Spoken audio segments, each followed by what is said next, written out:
Gabi! Și nu reîncep lumea lui Gabi. Mai întâi, gata cu prostiile. Am zis că îmi voi face în episodul 238, dar nu mai pot. Nu, serios, acum gata cu prostiile. Aoleu.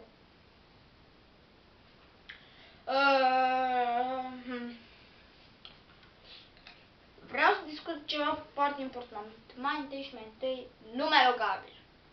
Văd că vă place cel mai mult lumea lui Gabi. Lumea lui Gabi. Lumea lui Gabi. Gata, bă, am zis fără prostii. Ai înțeles, Gabi? Da, Gabi. Gata, m-a înțeles.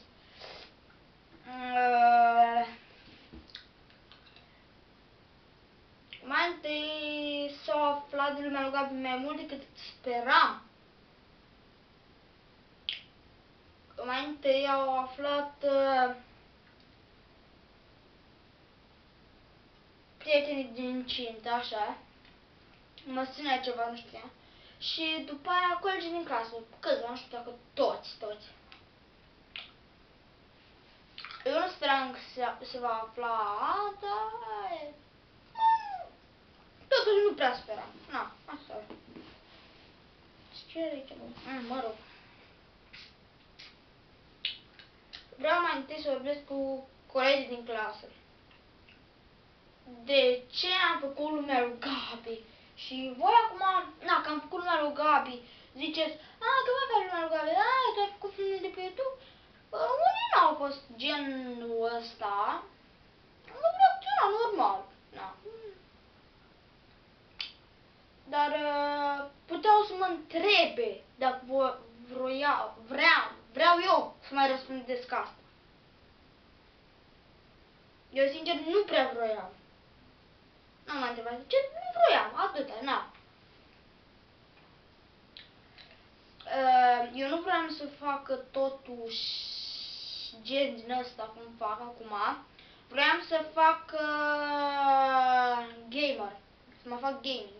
Dar n-am destule jocuri pentru a mă face și calculatorul meu, cum ar fi... Nu știu, are se întâmplă ceva. În unele jocuri merge cu un lag infernal, adică așa mă, deci abia mă pot mișca. Minecraft, Assassin's Creed 3, multe jocuri, deci chiar foarte multe. Trebuie să-mi iau ori o unitate nouă. O unitate nouă. Așa, colegilor din clasă, vreau să vă întreb ceva. Dacă v-ați avea un cont pe YouTube și ați avea idei să faceți ceva, să vă amuzați, să faceți pe ceilalți să râdă. Bucuria de a face pe ceilalți să râdă. Mi-ar place să fac pe ceilalți să râdă. Voi n-ați face asta? Eu aș face. Și de asta am și făcut-o. Mi-au venit idei, am avut cu ce, în unele. Aveam așa de multe idei încât n-aveam destui bani. Serios, adică. Sper să se audă, fiindcă am mai încercat odată și nu se audea. Deci, colegilor din clasă, nu vă place, duceți-vă. Nu-mi pasă că nu vă place vouă, na. Nu vă place. Cine le place, se uite. Cine nu se uite. Că greu îi. Am mai avut totuși cu un prieten. Dacă vă uitați la un episod Balonul din numărul Gabi, parcă era 5. Și ce bă? Am venit de afară și m-am burberit. A zis ceva, nu zic ce, și după aceea și-a dat seama că era un joc de cuvinte. Dar mă rog, lumea mai greșește, asta e. Celor din clasă, v-am mai zis, vă place, uitați-vă. Eu, sincer să fiu, dacă cineva ar face așa cum aș face, eu l-aș susține. Nu i-aș zice, bă, ce mai faci așa cu lumea lui Gabi, că te faci de râs, la. Nu, l-aș susține, ea zice ce părere am eu, dacă mi-ar plăcea sau nu, și dacă nu mi-ar plăcea, m-aș uita. Dar măcar vreau să susține, nu ca voi cei din clasă. Deci prietenii mei din incintă și din alte locuri mi-au dat like-uri. Asta să fim serios, doar serios.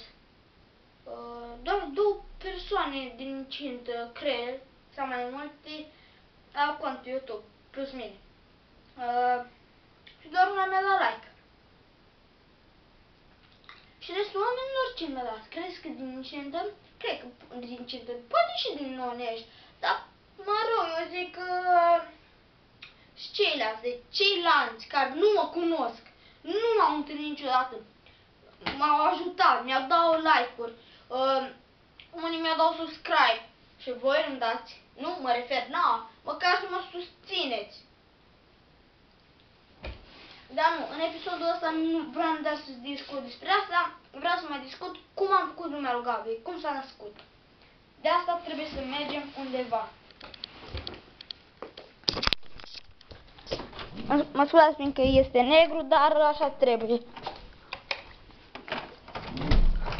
Mama, sper că nu mai ești pe calculator, că trebuie să filmez. Dă-te, nu-mi pasă, nu-ți pasă, dă-te.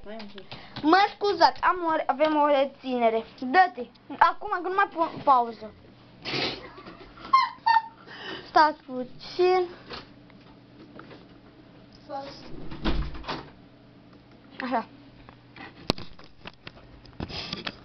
Pentru cum s-a născut lumea lui Gabi, există un program.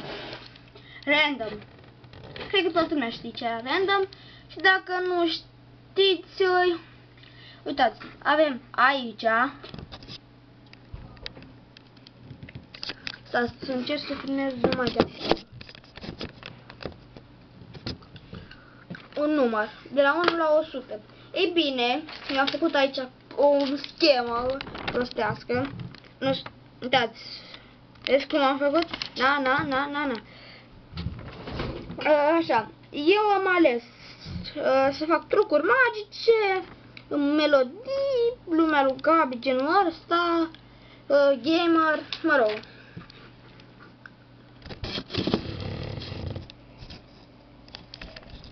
Nu știu, nu prea se vede bine. Așa. Avem aici de la minim 1 și maxim 100. Ce face pe acest program? Random.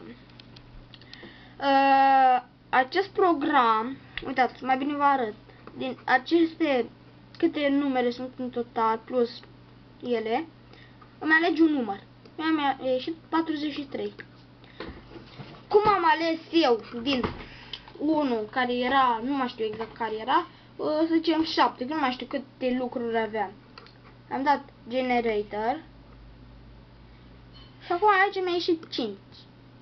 5-ul ăsta să zicem că era ceva. Nu mi-a ieșit direct lumea lui Gabi. Ăsta, cu ce fac eu acum, nu știu cum se numește, dar mă rog. Mi-a ieșit să fac trucuri magice. Eu nu prea vreau să fac, mă gândeam că poate a fost o întâmplare. După aia am mai dat și n-am mai ales același număr. Mă gândeam, dar acel lucru care va fi ales de 2 ori, voi face.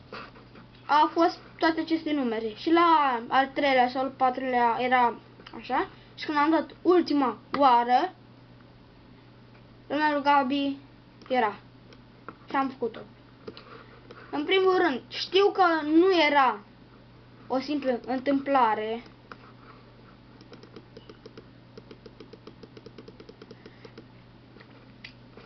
Și nici nu... Mă rog, nu era o întâmplare. Dar acum știți cum s-a făcut lumea lui Gabi. Și de ce am mai pus videoclip cu trucuri magice, doar lumea lui Gabi. Ei bine, acele trucuri magice, mi s-a părut că eu știu destul de trucuri magice și mă apuce să fac melodii. Stați puțin să ascultăm o melodie. Cred că mulți dintre voi o cunoașteți.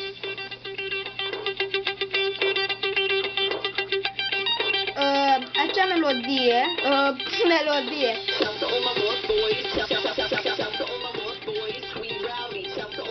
mă rog, deci, acum știți cum s-a format, cum s-a format, cum s-a făcut, cum s-a născut. Cei care se uită, dați-mi like, cei care le plac like, cei care nu le plac, duceți-vă acasă cu motul umflat, nu-mi pasă. Pentru că colegii din clasă fac că trebuie să fim uniți. Eu am fost Gabi și acesta a fost primul meu videoclip de pe contul meu. La revedere!